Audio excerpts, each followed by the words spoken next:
All right, hey guys, this is Alen and Leon, and welcome to Seize the Moment podcast, episode 11. And today we have a very special guest with us. It's Gordon Marino, and Gordon Marino is a professor of philosophy and director of the Hong Kierkegaard Library at St. Olaf College in Northfield, Minnesota. And Professor Marino took his doctorate from the Committee on Social Thought, University of Chicago. Before coming to St. Olaf in 1995, he taught at Harvard, Yale, and Virginia Military Institute. We wanted to welcome our guest here. Hi, Mr. Marino. How are you today? I'm great, thanks. And thanks for having me on. I appreciate it. Thanks so much for coming on.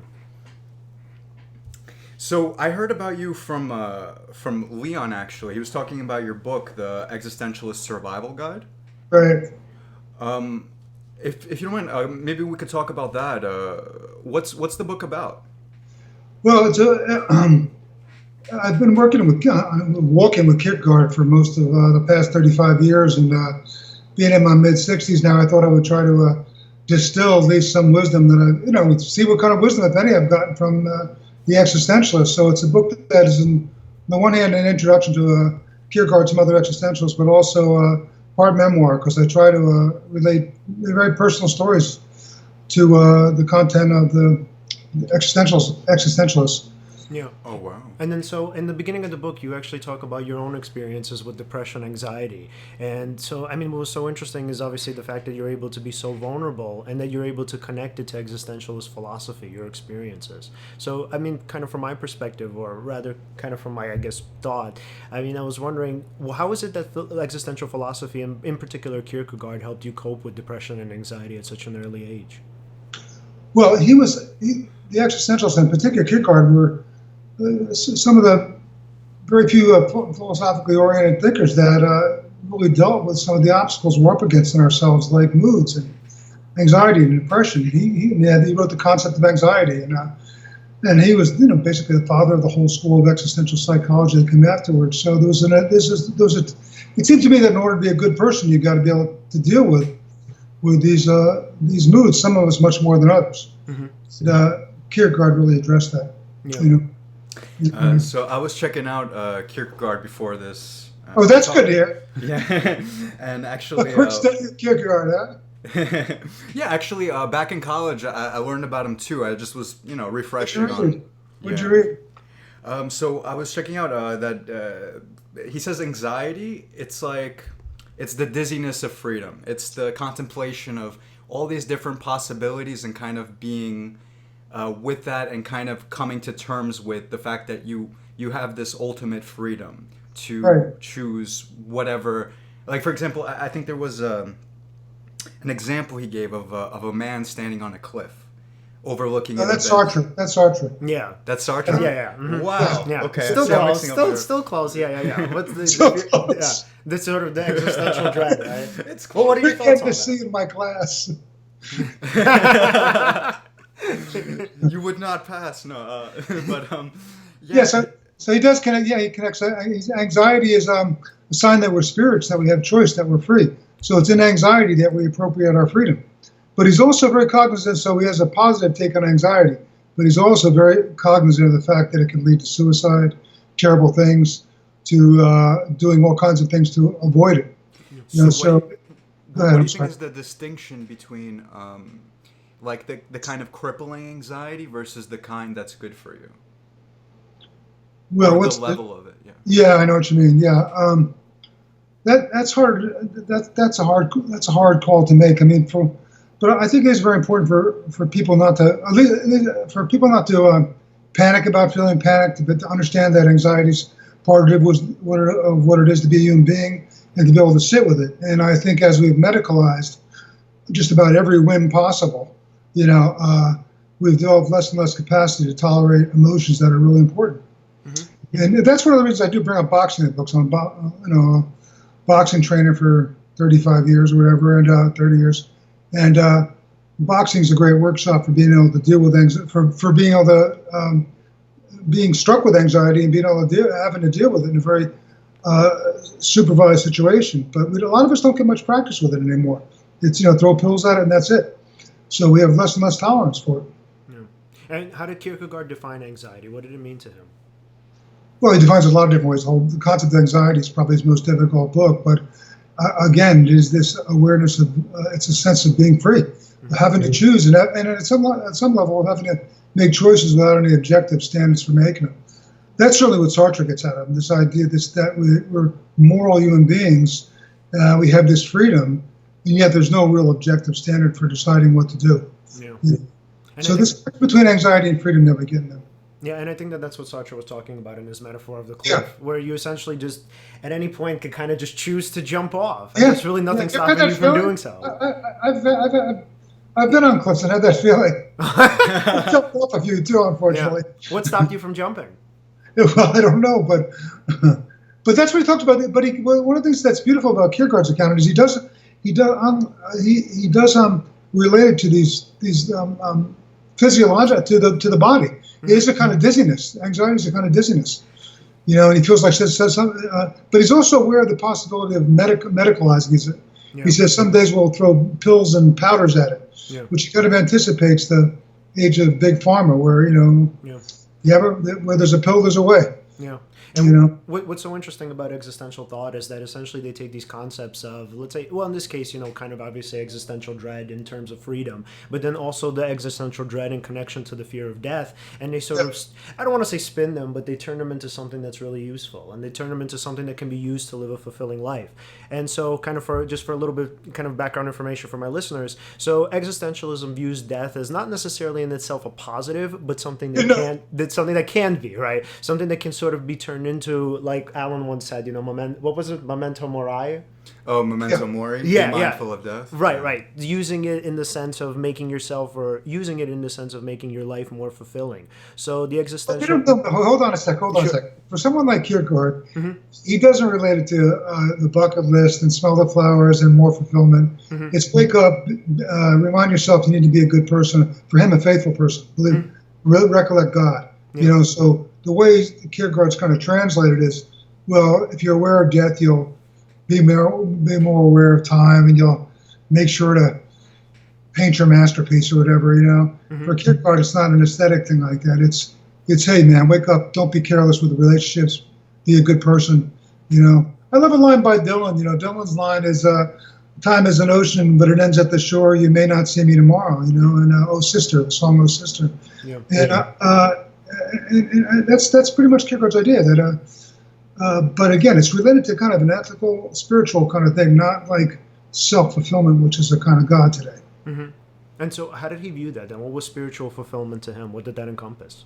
Oh, for him, recollecting, being trusting in God, trusting in God, saying your prayers, trusting in God, even when you seem crazy, Didn't Kierkegaard say that anxiety was like an indispensable ingredient to a life lived with full of potential? Like, I mean, I know it's not like he was saying about self-fulfillment per se, but he was saying that it was definitely necessary to live the best version of life. Definitely, that it's a blessing. Even though it feels like a curse, it's a blessing. Yeah. Because it's a mark that we're spirits. It's a mark that we're selves, we're spirits, that we're not just robots or beasts or something. Definitely. Yeah. And so how do you conceptualize that in terms of your own book? Do you also go toward or gear toward that spiritual path, or do you take a more secular one in terms of the awareness of death? I say my prayers, man. I try to trust in God. I do. But I'm not a regular churchgoer and stuff like that, but I do try to trust in God, And so, what do you, in terms of kind of the way you conceptualize, what Kierkegaard... Excuse me, just one point here, though. Sure. In the book, I do try to make, at various points, I try to say, okay, look, if God is dead for you, if you've pushed God away, I try to make it, a lot of people say, I lost my faith or I never had it. You push it away. Faith isn't something you kind of have like a feeling. It is a feeling that, it comes and goes, but for me, it's what I want to do when it seems ridiculous to me. Do I pray to God for faith, or do I just say, this is nuts, man, this is just Santa Claus stuff, So, but in the book, I do try to say, well, look, if you've made God a dead issue, then think about it in terms of being a good human being, good loving human being. So I think we could think of the same things that way sometimes. Yeah. And is that what it would encompass a meaningful life to you, being a good person?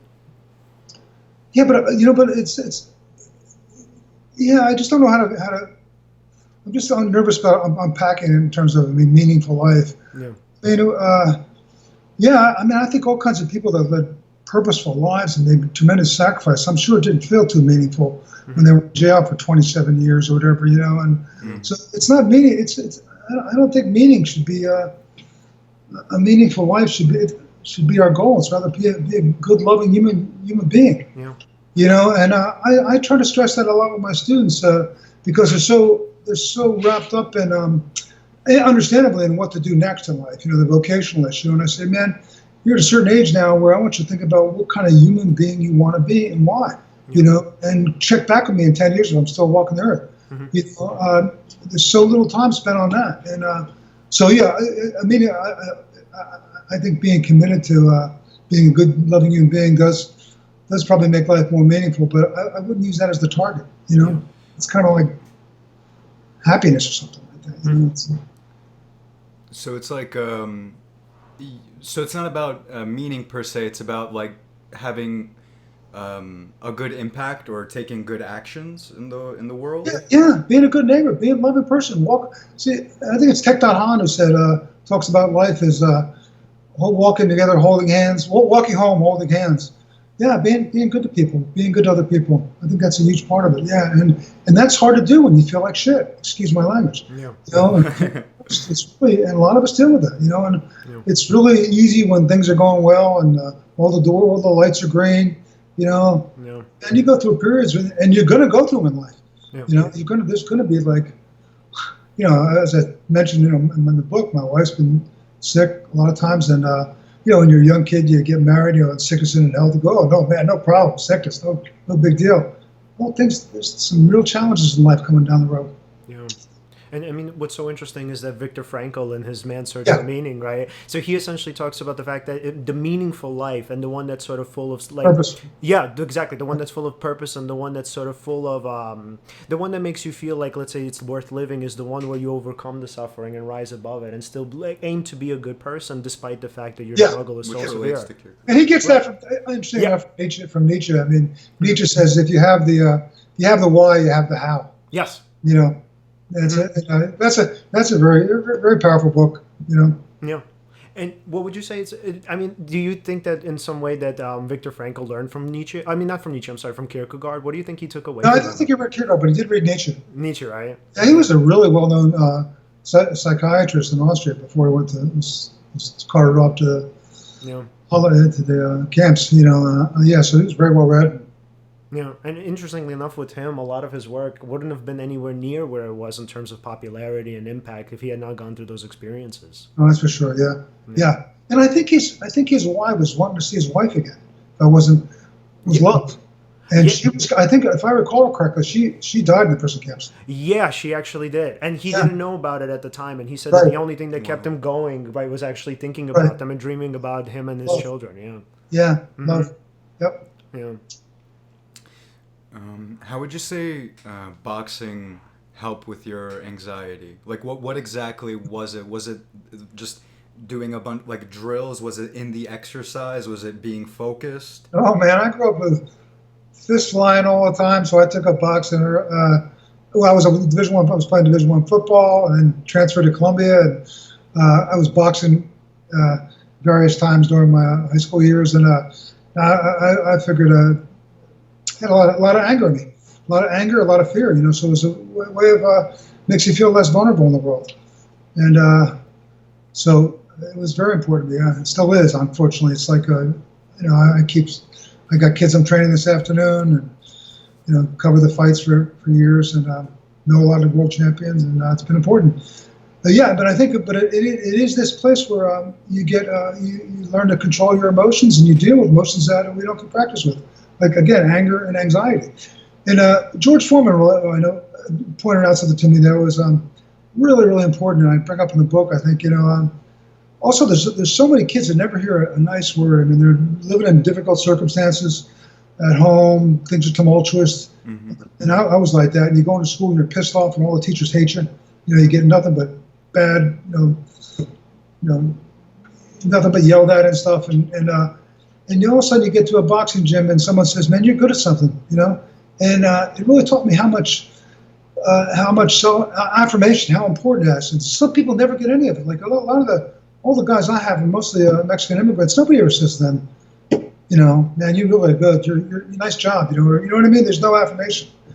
And so a lot of us privileged people have had people, pat us in the back all the time. And a lot of the people who come to boxing gym, that's the first time they ever get it. And when they get that love, that sunshine, that love, man, they blossom.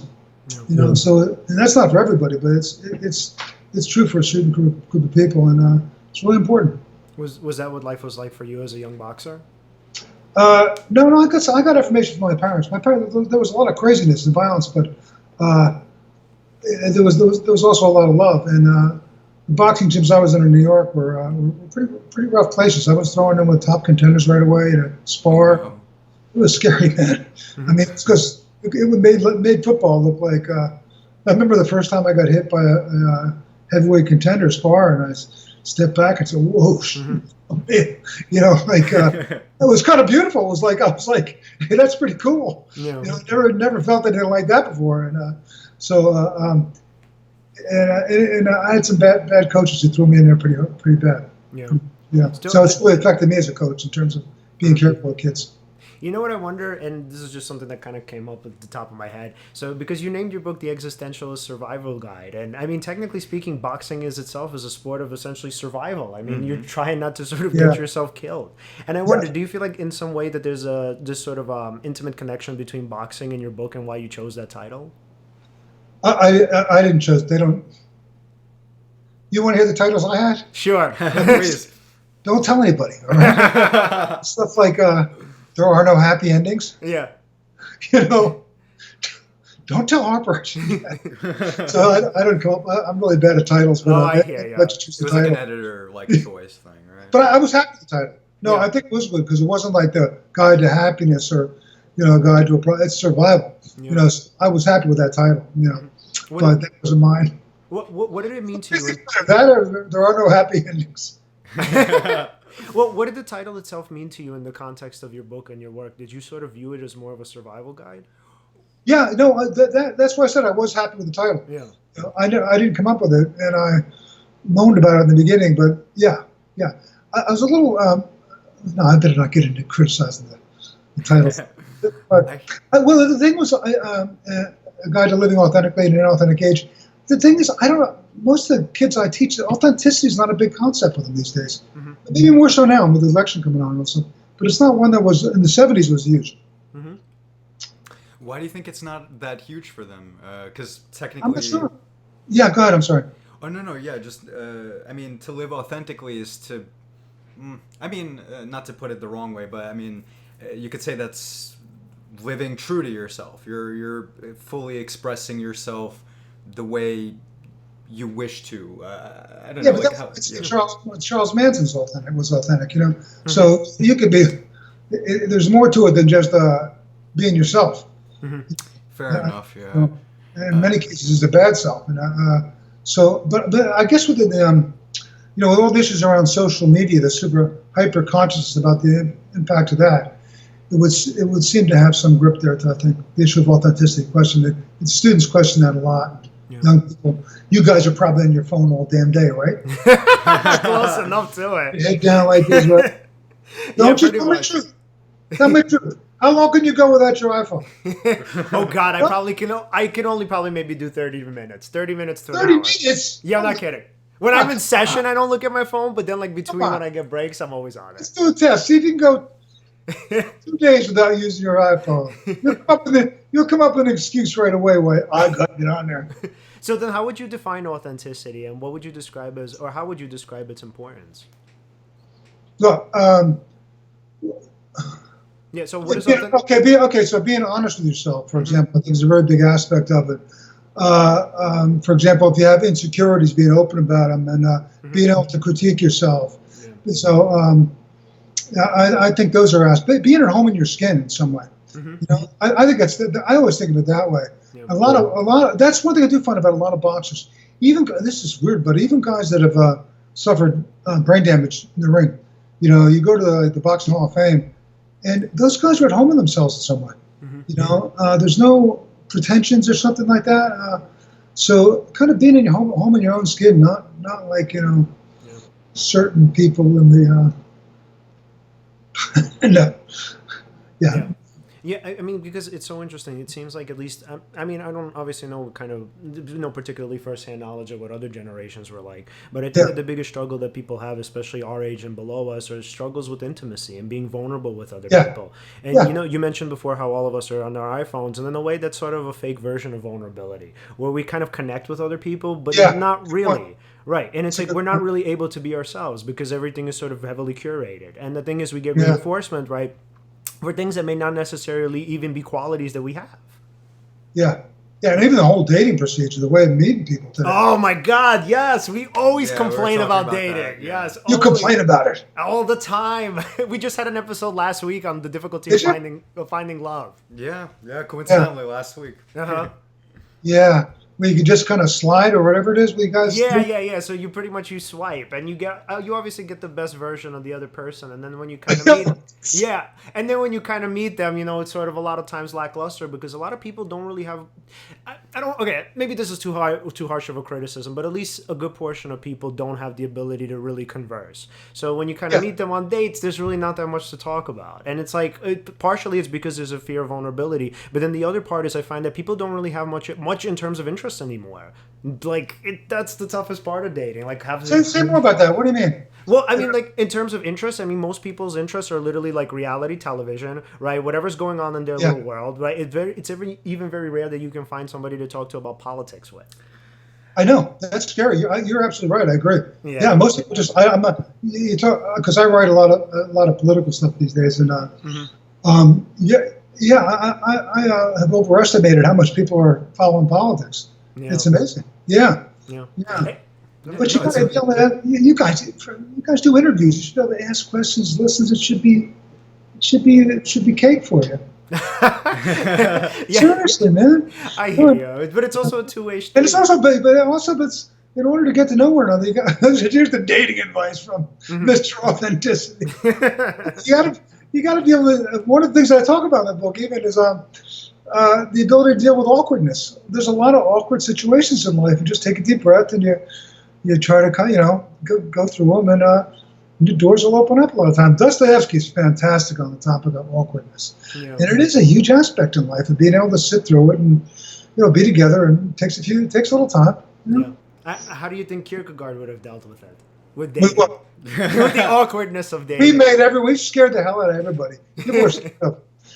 They always were afraid he was going to end up in his next book because he used to go around talking to people all the time.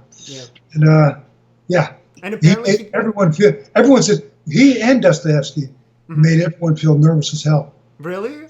Yeah, both of them. Well, Turgenev. Dostoevsky was amazing like that. Was it their intellect, or were they just super socially? Well, there was intellect. For Kierkegaard, it was this amazing imagination, right? And this, but for Dostoevsky, who'd been in Siberia 5 years, gone through a near execution, he was very much into humiliation was a big theme with him. So he was insulted very easily. So this famous author Turgenev said he loaned Dostoevsky money at one point, and Dostoevsky said if you didn't ask it back from him, right, he'd be insulted, and if you did ask it, he'd be insulted. Oh God! Took umbrage at everything, and so weird like that, yeah. One thing I wanted to ask, I was curious, do you talk about ego at all in your book? Who? Ego, like in terms of being identified with certain kinds of thoughts or beliefs and kind of being rigid in those thoughts or beliefs. In terms of like, I don't know, I guess if, let's relate it to dating, let's say, I don't know. Try again. Clarify that question, please. Like, do you talk about, like, so for example, in some books that I've read before, like at least about the topic of ego, they define it as like, and this might be a working definition, as being identified with a belief, like believing that that you are this label, or you're this, or like in the momentum of thoughts, you kind of believe in these thoughts. Like say you're having an anxious thought, and it might prevent you from taking action or something like that. Do you talk about how to kind of like deal with either those thoughts, or as that anxiety is coming, like how to navigate that? Yeah, I do talk a lot about that. With anxiety, it's really important not to get anxious about feeling anxious. Yeah. I mean, that kind of thing. So this kind of meta relationship we have to our feelings. But in terms of ego, it's I did talk quite a bit about that. How that's a big part of life and an impediment. But I'll give you a good example of one thing that just came up very recently is, so I just wrote an article on separation of children and parents, right? With my wife, who's a neuroscientist, wrote it. Mm-hmm. And when I said, man, we got to do something about the situation at the border where we're separating kids from their parents. I mean, something beyond giving donations, right? Right? I mean, I just find it absolutely abhorrent. Yeah. I mean, it's horrible. I mean, it's incredible, And so we've got to do something, this is our country. So, I just wrote a piece and sent it out with her. But so the initial reaction, my initial response was, man, I got to help something, right? But within a couple of hours of writing, do the article, and then all of a sudden, like, oh my God, so-and-so's going to beat me out with this topic, So the way our ego gets enmeshed in everything, it's part of what it is to be human, And so for me, I kind of like, okay, man, I reckon, oh my God, so-and-so's coming out with the same stuff. I got to hurry up. Mm-hmm. The original impulse was a beautiful one, And then it gets mixed with this, this need for approval, which, so I think many people like me who grew up with flying fists and some hard times, and we need a lot of armor to protect ourselves, to feel good about ourselves, and that's one of the takes I have on ego, and how it gets mixed in with so much, and it's that we shouldn't hate ourselves for it. It's just part of what it is to be human, but it's a good idea to keep a third eye on it, To know, that's what I mean, to be aware of it. Say, oh man, what the fuck? Come on. This is supposed to be about kids at the border, and now you're worried about what the times is going to take. You know what I mean? Yeah. You're right. Yeah, no, that's like the main concern there. Like the little, like you just basically said, like the little petty ego concerns related to like what you're actually writing about, the purpose of what you're trying to say. It's pales in comparison. So like little things like that you should be aware of, but not let it. How should I say? Like you shouldn't succumb to those little petty. Thoughts, we're a bag of human beings. We're a bag of mixed motives all the time. I can't think of too many times in life where I've had absolutely pure motives. I think so. We need to accept that. So there's also an idea of reflect on yourself and accepting yourself, not like torturing yourself about. Oh man, I wanted to get this published and blah blah blah. I think it's a good idea to take a good laugh at. That's one of the things that the ability to laugh at. When you say that authentic people have the ability to laugh at themselves on certain presidents, yeah, like Obama was really great about that. Okay? He made this ability to laugh at yourself. I think is really a sign. I would say that's a sign of authenticity. Yeah, they don't take themselves so seriously, and they accept their flaws. Yeah, that's good. And I actually really like the thread that you started with the ego. And so, because obviously mental health is so important to the both of us, I also wanted to ask you, Gordon. So in terms of kind of the mental health is so important.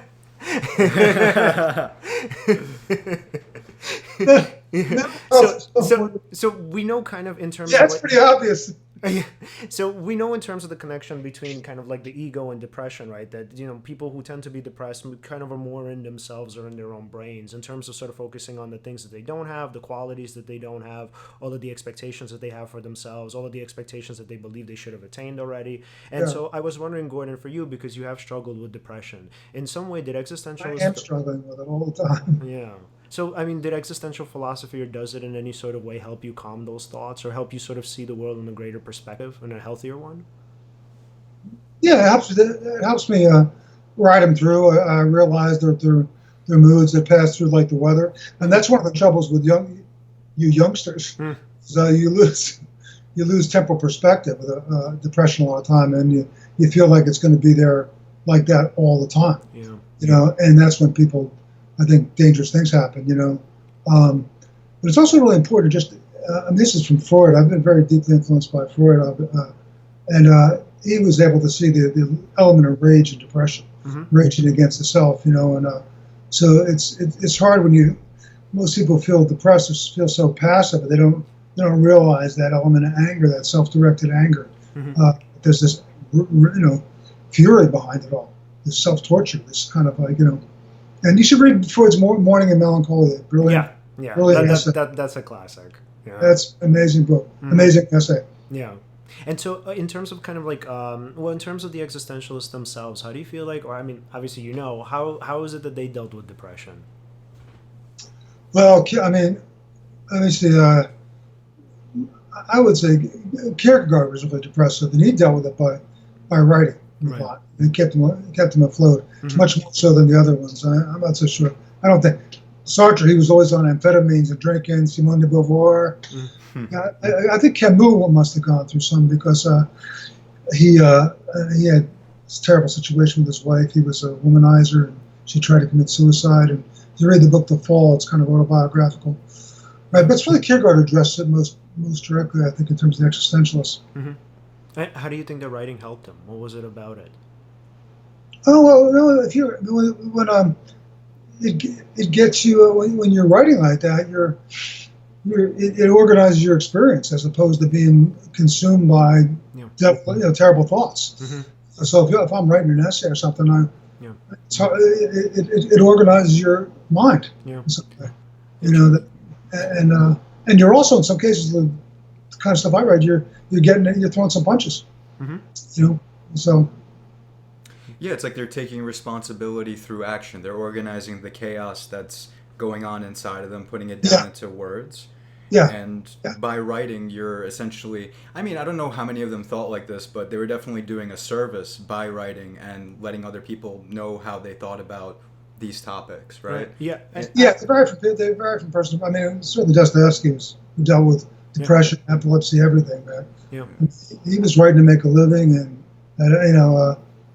again, a mixture of motives, but I don't think they saw themselves as passing on here's how to live. They weren't self-help people. Yeah, that's true. And interestingly, just to kind of add on to Alan's point, which I really liked. So in terms of writing, what we also see from different studies is that when it comes to depression, the thing that's sort of, I don't know if it's most harmful, but is definitely a major factor in depression is the social isolation. So for a lot of people who struggle with depression, they essentially search for intimacy. And if you, let's say, struggle with self-esteem, it's very hard for you to kind of come out the house and, talk to your neighbor. So what a lot of people do is they sort of search for intimacy through writing. So by writing down their thoughts and obviously kind of their feelings and bringing it forth to the world and having other people read it and maybe give them feedback, it's a way for them to feel connected to the whole and also feel important, right? Like they matter in their community because these people are actually taking the time to read them. That 100%. That's right, but you're right. Affiliation is so important, and it's especially difficult with men. Yes. Don't I know it? It's just, I see these groups of women in Northfield that go around, they're just walking together, they have a walking club or something. Men just don't do that kind of stuff, they just, they get very isolated. But also here they talk about pharmaceuticals here. It's, depending on what figures you look at, 1 in 6 Americans on psychotropic drugs, and they don't always work. In fact, a lot of times they have the opposite effects. So it's kind of my wife's an oral pharmacologist, and a lot of times it's a real crapshoot with drugs. It's real. So when say the SSRIs came out, they thought they were a cure-all, and they worked for maybe 1 or 2 out of 10 people really well. And there's a lot of side effects, and so people just and so to some extent, because what you're talking about before, you guys, with vulnerability. Well, if I don't have to be vulnerable if I say, well, I just need my drugs titrated. I just got to get the right drug. That's a way of avoiding vulnerability and reflecting on your experience. So I think there's issues there with drugs. And so the toughest challenge that I have as a therapist is essentially with my heterosexual male patients. So a lot of times the biggest struggle is literally that they don't feel like they can open up to other people. And of course, much of it isn't their fault, right? Because that was the kind of culture that they were brought up in. And sometimes even you see that when they feel like when they even try to open up to people, let's say, who are not other straight guys, even with women. Some women are also critical of them too, where they say, oh, you just have to man up. And I mean, that's always been a problem in our culture, where it's so hard because obviously they can't be vulnerable, and without being vulnerable, they can actually get the help and then also experience the intimacy that they need to experience some semblance of joy in life. Yeah, is this Alan or Leon? That was Leon, actually. That was me. That was Leon. Yeah. Yeah, Leon, have you read Irving Yalom's Love's Executioner? I have read, I think, about 7 to 10 of Yalom's books. So yes, But that one's a gem, man. Where yes, he really talks about he has this one patient who was just yak, can't get anywhere with her, and he says, you just he says on a scale of 1 to 10, I want you to tell me how intimate you thought. It's just a lot of just bull, the whole section. And he calls her on it, and it's really, she thinks she's being really vulnerable, and she's not. Yeah, you're absolutely right. But that's a really good text on that, and I also think because the essay I'm writing right now is about the importance of being struck about being listening and being listened to. Like how there's so many people in the world who just nobody ever listens to. Like I had a kid come in, a student from. I've known for years. I used to coach boxing as a kid in town, and he's like flunking out, and he could barely. What's going on? He couldn't tell me, and I realized he never had anybody to listen to him, and so he can't listen to himself. Mm-hmm. He doesn't know how to listen to himself, and there's so many people in life who haven't had someone they could pour their heart out to. Yeah. And when you haven't had that, don't you think it's hard to get in touch with what you feel, or and it's such a blessing to have. I mean, that's one thing, for example. I had plenty of people that I could hold my heart to over the years, including people in my family. And that's huge. And a lot of people don't have that. When they don't have that, they don't know even how to get started in expressing what's going on with them, Yeah. And it's so many people don't really know or understand, I guess, how important intimacy is. The fact that we need to, as human beings, that our existence alone isn't enough, that we need somebody to validate our existence. Amen. Yeah. Amen.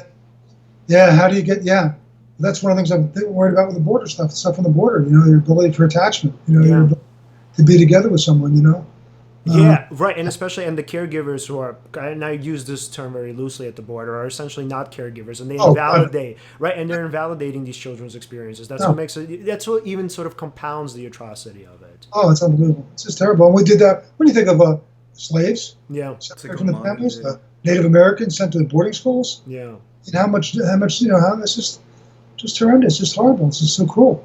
Yeah. And also on the parents, that's one of the things I read about in this article, is that the parents, we lost we were in a mall once, and my 3-year-old kind of walked off for about 10 minutes. I thought I was going to die, man. Yeah. And so you think of the damage done to the parents, and it's very hard when they're, as a psychotherapist, when they're reunited. It's not easy if they are reunited, because the kids are falling into a state of detachment. Right. And this is, coming from an administration that doesn't believe in PTSD or any form of trauma, so. Yes.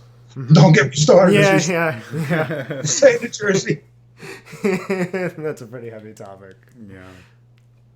Yeah. But for example, would you say for someone trying to deal with their anxiety, maybe exposure to the thing that they're afraid of would kind of get them out of it? Not too much exposure, I guess, because I'm sure there's a point when it gets too overwhelming. Yeah. But that's phobias, isn't it? Yeah. That's exposure, yeah. Mm-hmm. That's usually the main form of treatment. Leon's more qualified to talk about it, but say somebody had agoraphobia, they're afraid to go outside, to be intimate with people, meet people. Yeah. How would you treat that, for example? kind of method? So the cognitive part would essentially kind of help them rationalize their thoughts, but then afterwards, obviously, they would need to take the steps to go out there. But you would do it little by little, right? Yeah, first systematic. Maybe, it's called systematic desensitization. Mm-hmm. Yeah, so it's get them to recognize the importance of intimacy somehow, and that would that's what comes. Okay, so at least with psychoanalytic therapy, you're there 3 times a week or a couple times a week or whatever. Yeah. So you develop this relationship with the therapist. You develop a relationship. So I think it's relationships that heal. Yes. So in this case, hopefully, and that's something we lost. We don't think it's too. Insurance companies don't want to reimburse for that. Right. So I think a really important step would be getting people to recognize, man, I feel lonely, or I need other people. you know? It's so cool that you said that, because like when I end treatment or come toward the end of treatment with clients, the main question I always ask is usually, essentially like, what did you find to be helpful? What wasn't so helpful? And so my expectations are always the same, and they never are met. So I always expect that it's some CBT skill that I taught them, whether in terms of cognitive restructuring, sort of managing their emotions in terms of kind of any sort of exercise, whether it's, kind of deep breathing, or let's say even some, like when we do exposure therapy, I always expect it to be something within the sort of structured manual. And it's always the same thing. They would always mention some moment that I did, or some moment that we had, something that I said. It's some connection. Yeah, what Alen would call the throw-ins. Like something maybe nice or kind that I said or did, maybe for them. And for me, it's like, it's not that big of a deal. And I'm like, this isn't even really a part of treatment, but to them, that was more meaningful. That is, man. The relationship is the treatment. It's the relationship. That's the treatment. And so, I mean, I think on the one hand, you got this reliance on pharmaceuticals, and on the other hand, therapy often boils down with cognitive behavioral therapy, a bunch of techniques. That's true. Yeah. So techniques and pills, and what it is that relationship with the person, opening up to a person, I think is so huge, and being there. That's one of the things I find about, because I coach both football and boxing with boxers every day, is just being there on a consistent basis. What that means in life, you don't have to have like some, here's the insight, Yeah. So I'm really good for that kind of stuff for about 10 sessions, and then that's it. They lose interest. Right. Yeah. Yeah. Whereas, as opposed to just being there all the time, and just being somebody you can count on, who's there. And really believing in them, because that's the other thing that I find to be helpful. That when you truly believe in the person and they can sense it, that's more meaningful than any technique that I've ever taught them. Yeah. Mm-hmm. If I may, let me suggest. I don't mean to be. If you forgive the self-promotion, it's not. Well, it's actually other promotion, but sure. It's called the Long Conversation in the New York Times about my 50-year relationship with a therapist. Okay. Oh, wow. What is it called? The Long Conversation? It's called The Long Conversation. Okay. And what was really beautiful about that is she treated me. I was 19. Mm-hmm. She was 26. I was at Columbia then. Mm-hmm. And she got her PhD and graduated and kept treating me for free because I didn't have any money. And I wanted so badly to say thank you to her in some public way, because she said, I wouldn't have survived without her. Yeah. And so the New York Times let me name her in the text, and that was one of the most gratifying moments I've ever had writing. That because usually they don't want you to name the person. Yeah. And it meant so much to me. It was such a beautiful way to embrace her, and she told me something. And she was just this ability to just constantly be there. Yeah. To be there, and not like not like there wasn't boundaries. It was just, I'm there for you, and that's I think we need to be there for each other in life, and I try to carry that over in the classroom, coaching, and again, that doesn't mean always being. I tell a lot of guys get, certain people I've worked with, boxing wise or students, adios. I think that's a lovely thing to do sometimes. And what was the most important thing that you learned from her? Well, there was a lot of insight. She was also a psychoanalyst, but again, how the importance of relationships, how they heal. Yeah. Being there being there with somebody you can count on, always there, not having to like, oh man, here's this big insight, That's it. It was a slow consistency. Yeah. And and one could even argue that being there is itself this great insight. The insight that you're worthy of having someone be there for you. Yeah, exactly. Right. Good point. Yeah, which a lot of people never had. Yeah. And I'm sure you see that a lot with your students, which is why you're so significant to them. Yeah, and I feel it's really important. I try to pass that on. I do my best to try to pass that on. I have night office hours, everything, and try to be there. Try to be there. Yeah, so you're the Mickey. They're like you're Rocky, and you're their Mickey.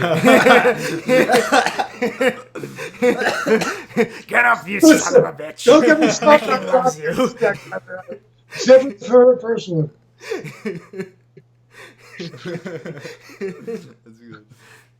So I am curious, what is your favorite boxing movie, by the way?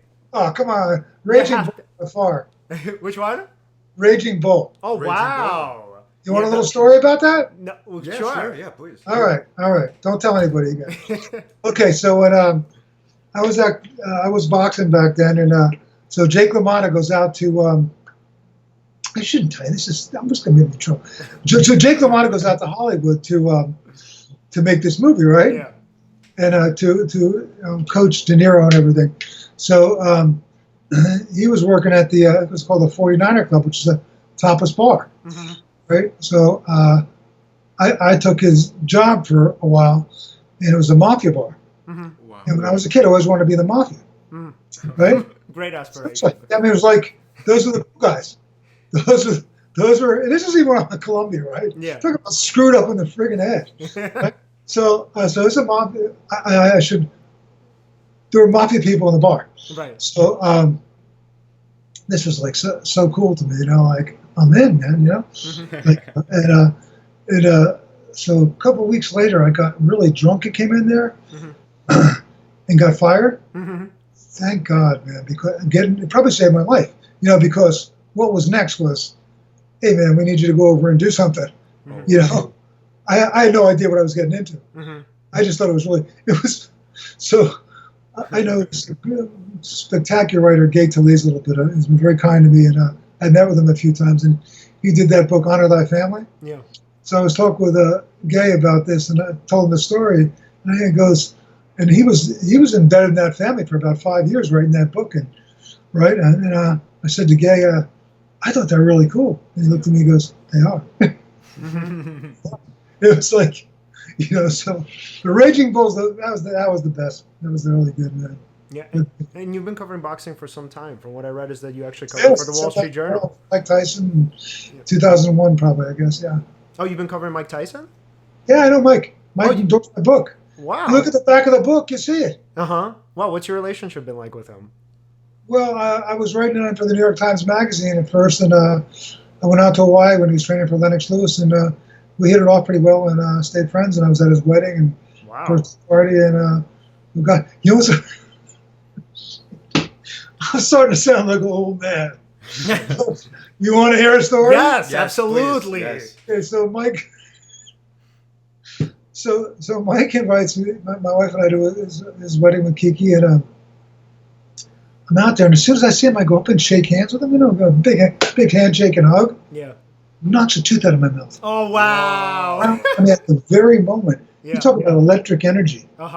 You know, it was like, you know, and it was like, got this big tooth to swell out, and I'm like, hey, Mike, just zing, you know.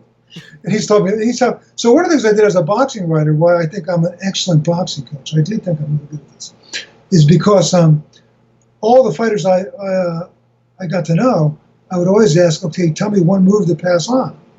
You know, from like whether it be Bernard Hopkins or, and, you know what I mean? So they all have one move that like, okay, here it is, you know? So I've always been able to pick up some great stuff from just that way because. What did Mike teach you? Okay, so Mike's we're supposed to be talking about my book. Come on.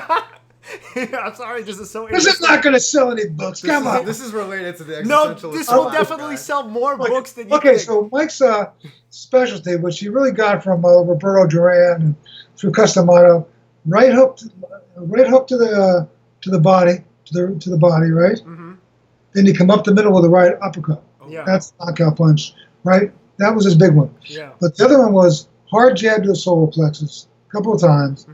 And then because in order to throw a jab to the solar plexus, you got to bend low. So you got your legs under you. So and your weight's back, right?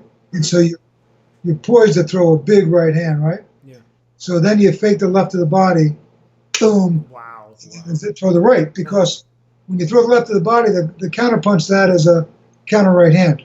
So the guy should be walking into it as you throw it. And then it's buenos noches. Wow, that's really cool. Wow. That is super fucking cool. So what's that got to do with Kierkegaard? I'm sure Kierkegaard would have liked boxing. Let's see a transition. I'm sure Kierkegaard would have learned to, or loved to learn how to box. Stories. I'm sorry, man. No, these are like really wonderful. Just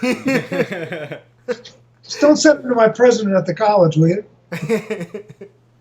Okay. So returning back to existentialist philosophy, therapy. So in terms of kind of, I guess, existential dread in the case of death, how do you talk about it, and how do you define? Well, not necessarily how do you define death, but how do you sort of speak about sort of overcoming death or the fear of death, if at all?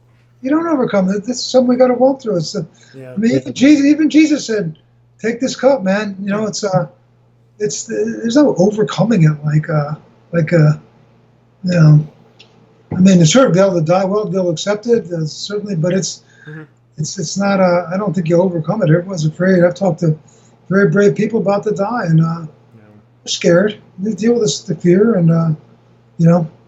So the idea of getting over it, there's no getting over it, man. Yeah. Did you ever read Ernst Becker's Denial of Death?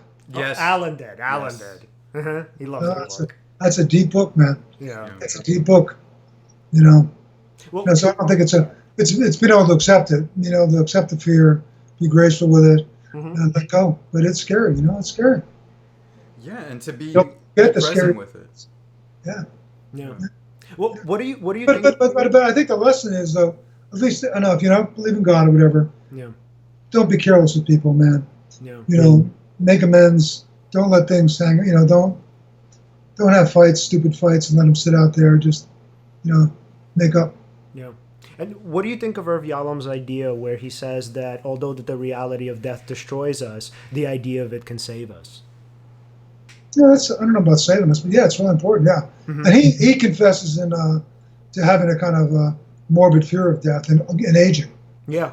You know, and in his other books. You know what's so interesting in existential psychotherapy in the textbook? So what he talks about later on in life in the 2012 book, I think it's called Staring at the Sun. So all of these different sort of rationalizations or kind of I guess sort of philosophical axioms. In the first book, in the existential psychotherapy book, he says, well, you know what, that these are actually like kind of rationalizations that don't ever actually eliminate the terror of death.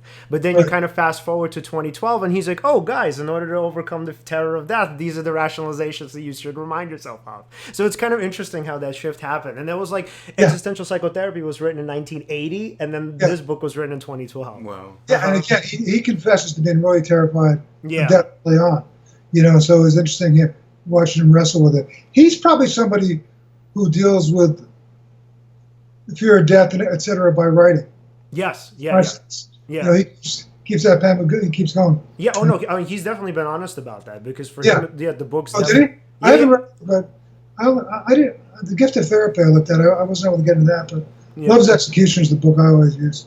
Oh, yeah. I mean, that's a classic. I think that in terms of like bestsellers, that's his number one book. I mean, for me, I loved it, but I don't think it's his best work. I think he has other works. No, but don't you think? But when you say that, I would have patients or clients read that because it does give you a sense of what unconscious motives. Yep. Of what you're trying to do.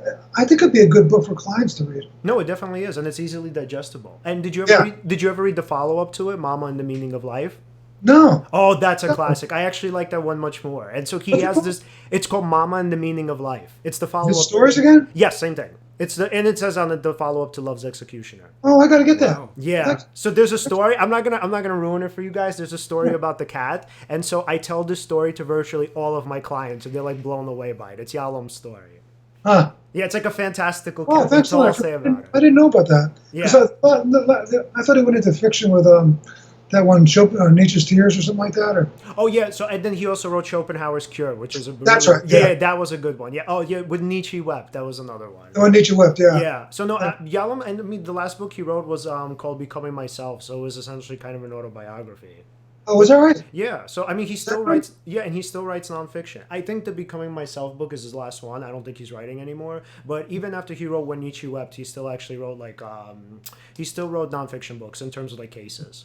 So, and sometimes he even mixes it. So sometimes he writes like cases, and then he'll write some fantastical case, like with the story of the cat. And it's really great because they have these deep existential lessons.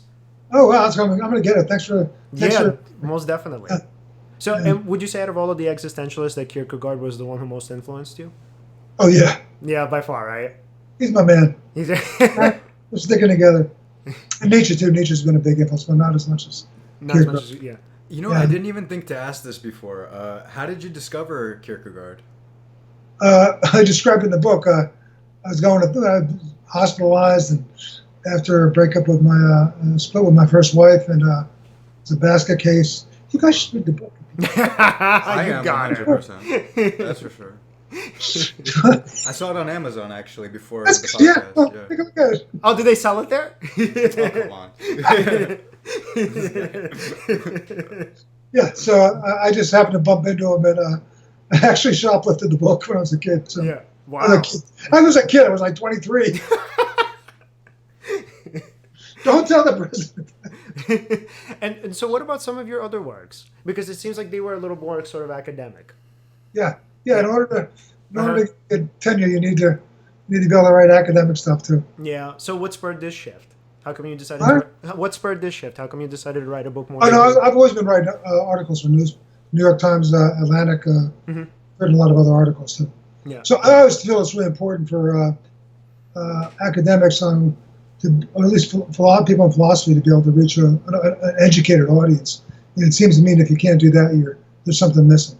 I'm not talking about just writing for people that don't read at all, but you should be able to say something to people that are educated. Yeah. Not to, so I try to write it in a jargon-free way, which is important to me. So Camus is one of my writing beacons. Good like that. Yeah, so we had a philosopher, Jamie Lombardi, on the show a few weeks ago, and she's loves Camus. I've never met a bigger never met a bigger Camus fan. Yeah, it's fantastic. Beautiful writer. Beautiful. And so, in the beginning of your book, you actually wrote that you were sort of afraid that even if, like, let's say, the knowledge that you pass on is secondhand, that you still weren't saying anything that was possibly saying something that wasn't of any importance. Do you still feel that way? Say that again. I'm not sure. So, in the beginning of the book, you write that even though that some of the knowledge that you're conveying was secondhand, that you were still afraid that you weren't saying anything of any significance. And I want to know if you still felt that way after writing the book, after finishing it. No. I feel there's some wisdom in the book. I kicked my ass, but I feel there was some wisdom. Yeah. So I wasn't. It's funny because thanks for asking. Yeah, I was expecting. To tell you the truth, I was expecting it to be a disaster. I've always been a sprinter writing. So I wrote for all these Times, Wall Street Journal, New York Times Magazine, and when I was approached about doing the book, I was like, "Oh, this is really cool, but I'm not going to be able to do it." Yeah. What was the hardest part of writing it? Well, writing it longer at length. I hadn't done that before, so my son's a pretty well-established editor. So, like, a year's gone by, and he's going, "Dad, you better sit down. You lose your agent and everything. You're all, So my son Philip Marino had a lot to do with. And I used to coach him. I wrote about in defense of the fanatical sport parent. He was something I coached. It was in the New York Times Magazine, and so it was a funny role reversal because I got to the point where it's like, I'm not doing this. Yeah. And he's like, what? So in the end, I really do feel good about it. I feel it was honest. Yeah. I don't feel like there was a lot of bullshit in there. That's what I was worried about. The kind of, That's always the hardest part of writing, just obviously because, you're writing to somebody, you're writing to a crowd. Yeah. And they're always going to be critics, no matter what. Yeah. And with picking, like, I had certain personal stories in there that my son said, "Oh, no." No, so picking the right stories out that had a bite to them. Yeah, but interestingly enough, I actually, at least from my writing, from my own obviously experience, that I think the vulnerability is what makes the writing significant to other people. So what I find is that for the most part, like the academic stuff that I write actually isn't read by that many people, and I don't really get that much feedback by it. But my personal stories, like the one about like my experience in therapy, like those are the ones that get the most feedback. Yeah, where's that? I want to read that. Oh, my blog is called Leon's Existential Cafe. It's on there. Yeah. Oh. What's this blog you're talking about? That's funny. But it's on there. Okay, I got it, man. Good. So yeah, obviously, man, this has been such a great conversation, and just to kind of wrap up because we're already about to run out of time. Alen, do you have any final questions or thoughts for Gordon before we go? No, this was amazing. I love hearing some of the stories that you were telling us. Yeah, well, I don't know about that. Well, we might edit those out. I hope not. No, they're fine. You guys have been really fun to talk to. Really good conversation, and I really appreciate it. And, no, we definitely appreciate it. Thank you so much for coming on. Stay in touch, and thanks for the recommendations too. Absolutely. And so, do you have any final questions? Well, not questions. Do you have any final thoughts? Final questions. Do you have any final questions? Do you have any final thoughts? I do have a final question. Who's the last person to steal home in the Matrix? That's so good. Caught me off guard with that. I don't know. Got me with a right hook. I asked Google and said, it can't help me. So do you have any final thoughts for our audience before we go? Now, final thoughts. Yes. No. Like a real question. If we wanted to, let's say, follow you online, where could we say we wanted to follow you online? I'm on Twitter all the time, unfortunately. Okay. Tweeting at a certain person, Tweety Bird. Yes. And what is your handle? Twitter. Also, if anybody, people can feel free to, so you can contact me on Twitter. But also, I'm on email all the time. And let me give you my email address to anybody who might have a question. Shoot. Yeah, Marino@stolov.edu. Right. So happy to answer questions, discuss stuff with people, and And, so, you can find Gordon Marino at Twitter. No. Oh, it's just Gordon Murray. You got my Twitter handle. I do have your Twitter handle. That used to be the word for CVs who was never mind. But Where did they call it a handle though? CVs used to be big. But just to make sure, your email, it's marino@stolaf.edu, right? Yeah, but no dot. It's just stolaf.edu. Oh, okay. Okay. Yep. Yes. All right, guys. All right, Gordon, thank you again so much for coming on. And it was a pleasure. Yeah. Have a good weekend, man. Thanks a lot. I appreciate it. Thank you, man. too. God bless. Guys, thanks for watching. You can always follow us at Seize the Moment Podcast on Instagram and at Seize_podcast on Twitter. Don't forget to click the subscribe button. Hit the bell. Hit the bell. Get notifications about the show. And thanks again. See you next week.